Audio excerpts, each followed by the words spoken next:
বিল ওয়ালিদাইনি ইহসানা। আপনাকে সর্বোচ্চ চেষ্টা করতে হবে, খুঁজে বের করতে হবে যে কিভাবে এর সমাধান করবেন। কেন? কারণ এই সম্পর্কগুলো মানব সৃষ্ট না। এই আত্মাগুলোর মধ্যকার সম্পর্ক সৃষ্টি করেছেন আল্লাহ সুবহানাহু ওয়া তাআলা। কিন্তু স্বামী এবং স্ত্রীর মধ্যকার সম্পর্কটি এমন না যে এটা আপনি বাছাই করেননি। আপনি নিজে স্বামী বা স্ত্রী বাছাই করেছেন। আপনি একজন মানুষকে বাছাই করেছেন, আপনি তাকে নিজের জীবনের সাথে জড়িয়েছেন, তাই না? আর যেহেতু আপনিই তাকে বাছাই করেছেন, তখন প্রত্যেকবার যখন কোনো সমস্যা দেখা দেয়, আপনার অবস্থা হয়, আমি তো ভুল সিদ্ধান্ত নিয়েছিলাম, কেন আমি তাকে বাছাই করলাম? আরও ভালো কাউকে বাছাই করা উচিত ছিল। আমার জন্য কি এখনো কোনো বিকল্প আছে? এত বেশি বিকল্প। আর আপনার চিন্তা থামবে না। মন কেন সেদিকে যায়? কারণ সম্পর্কের মূল ভিত্তিটিই মিথ্যা। সম্পর্কের ভিত্তি বাহ্যিক কোনো বিষয়ের সাথে সম্পর্কিত না।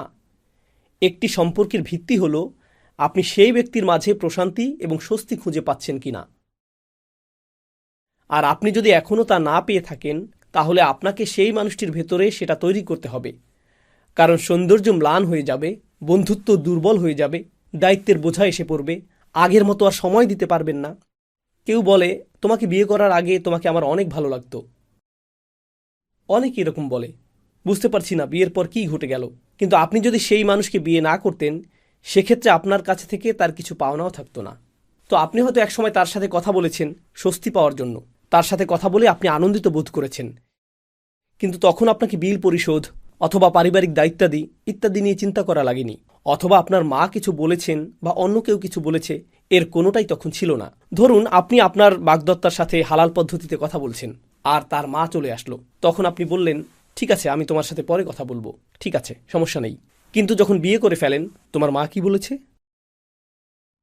উনি আমার সম্পর্কে কি কথা বলেছেন? উনি আমার দিকে এভাবে তাকিয়েছেন কেন? উনি আমার দিকে এভাবে তাকালেন কেন? উনি প্রথমে আমাকে কল দিলেন না কেন? উনি ঘন ঘন চলে আসেন।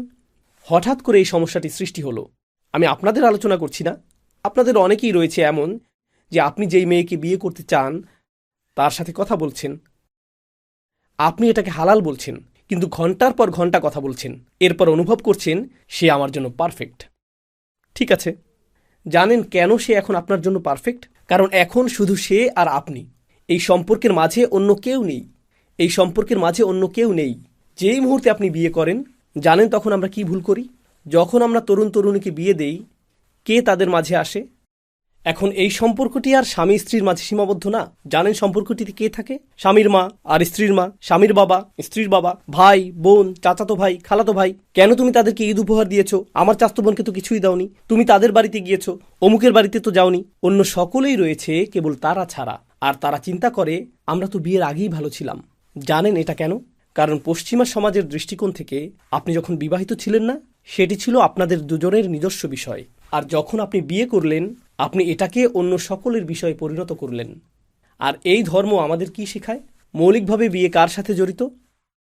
স্বামী এবং স্ত্রী। আমরা এই সাংস্কৃতিক দানব সৃষ্টি করেছি।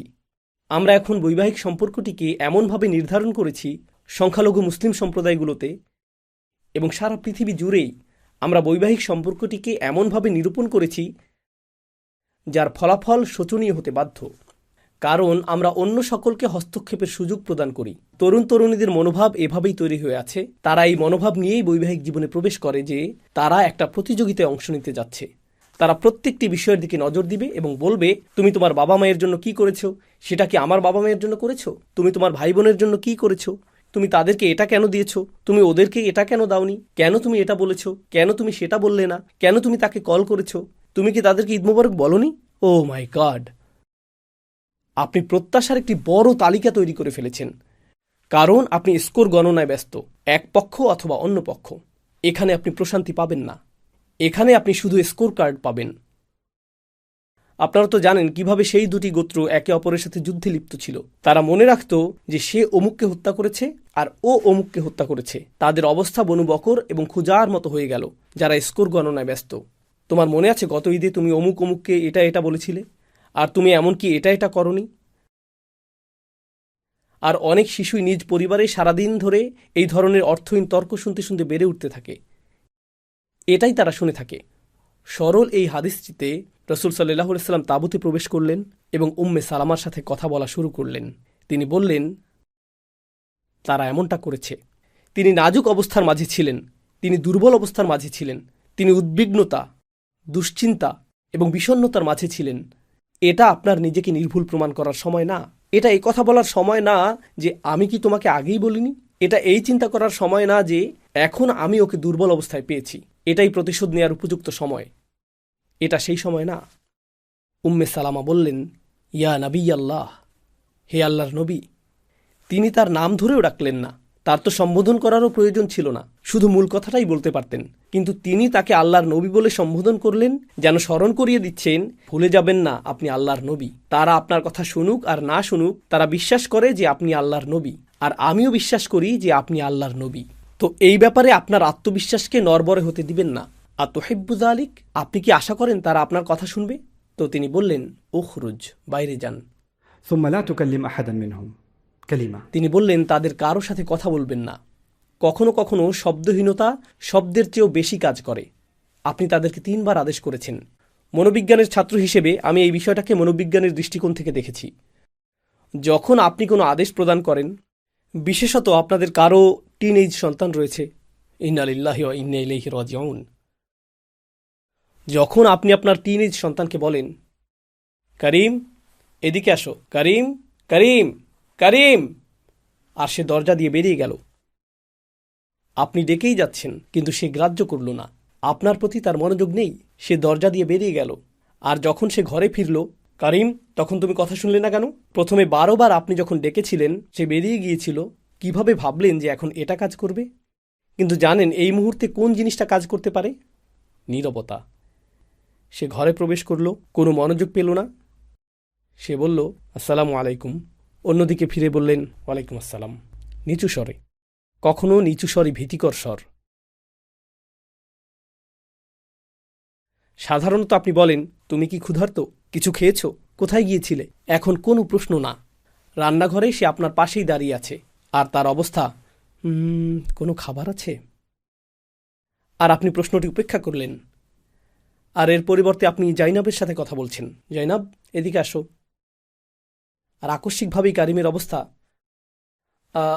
আমি কিছু বলতে চাই। তোমার কিছুই বলার প্রয়োজন নেই। আসলে আমার ভুল হয়ে গিয়েছে, আমি অন্যায় করেছি, এরকম আচরণ আর করব না। এই অবস্থায় আমার মনে হয় আপনার এখনও কথা বলা উচিত না। এখনও কারিম কারিম করা শুরু করবেন না, শুধু তার দিকে তাকাবেন। এটাই যথেষ্ট, শুধু তাকাবেন। এটা চেষ্টা করে দেখুন।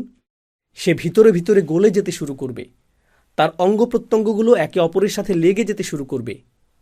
এটা বিস্ময়কর। আমি সবসময় এটা করি।